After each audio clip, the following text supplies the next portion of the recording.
नमस्कार, माझं नाव कांचन दामोदर देवरुखे. मी आता 12वी शिकते. मी आमच्या घरी ऑपरेशन सिंदूर, पहलगाम अटॅक आणि भारताची सद्य परिस्थिती यावर डेकोरेशन केलंय. प्रथमतः आमचा गणपती बाप्पा हा सैनिकाच्या वेशात बसवलेला आहे. कारण मला असं दाखवायचंय की गणपती हा फक्त भक्तीच्या स्वरूपात नाही तर तो शौर्याच्या, कर्तव्याच्या आणि देशभक्तीच्याही स्वरूपात असू शकतो.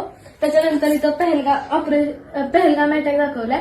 पहलगाम अटॅक ह्या अटॅक जम्मू काश्मीर मधील बायसरन व्हॅली येथे 22 एप्रिल 2025 ला झाला होता. यामध्ये AK-47S आणि M4 कार्बाईनने सज्ज असलेल्या बंदुकींचा वापर करण्यात आला होता. या अटॅकमध्ये हिंदू पर्यटकांना टार्गेट करण्यात आलं होतं. जसं की प्रत्येकाला गोळ्या मारण्याआधी विचारलं गेलं होतं की तुम्ही मुस्लिम आहात का? मुस्लिम असाल तर इस्लामी कालिमा म्हणून दाखवा, आणि जर त्यांना तो आला नाही तर त्यांना गोळ्या मारून जागीच ठार मारण्यात आलं होतं.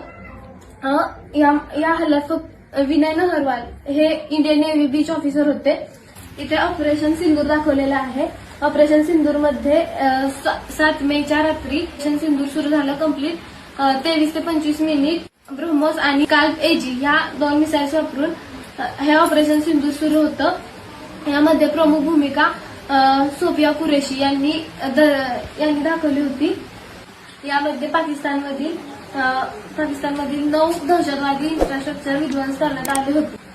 ज्यावेळी एक सैनिक शहीद होतो त्यावेळेस ज्यावेळी त्याचं पार्थिव घरी आणलं जातं त्यावेळेस त्याच्या घरच्यांची परिस्थिती अशी असते की त्याची बायको तुटलेली असते, त्याचे आई वडील पूर्णपणे व्याकुळ झालेले असतात आणि त्याचे मुलं, त्या जवानाची मुलं, त्यांच्यासाठी बापाची जागा ही रिकामी झालेली असते. पण त्यांच्या डोळ्यात मात्र एक आनंदाश्रू असतो की तो माझा मुलगा हा देशासाठी जगला आणि देशासाठीच गेला.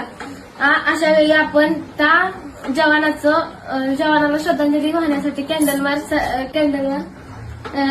मार्च मधून मौन पद्धतीने जवानांना श्रद्धांजली वाहिली पाहिजे. ही गौराई तुला करताना दाखवलेली आहे. यामध्ये देशात अस्वच्छता, भ्रष्टाचार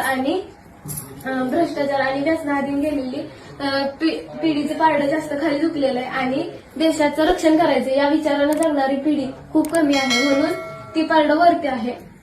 ही गौराई नारी शक्तीचं प्रतीक म्हणून बसवलेली आहे. जसं की एखाद्या स्त्रीवर जर वेळ आली तर ती गौराई आपल्या परिवारासोबतच देशाचं रक्षणही करू शकते. ही गौराई भारत मातेच्या रूपात बसवलेली आहे. ही गौराई आपण भारत मातेच्या रक्षणासाठी कायम तटस्थ राहिलं पाहिजे आणि भारतात राहताना मिळून मिसळून राहिलं पाहिजे. या गौराईच्या हातात कमळाचं फुल आहे. कमळाचं फुल हे शुद्धता आणि शांतता आणि संस्कृती दर्शवतं.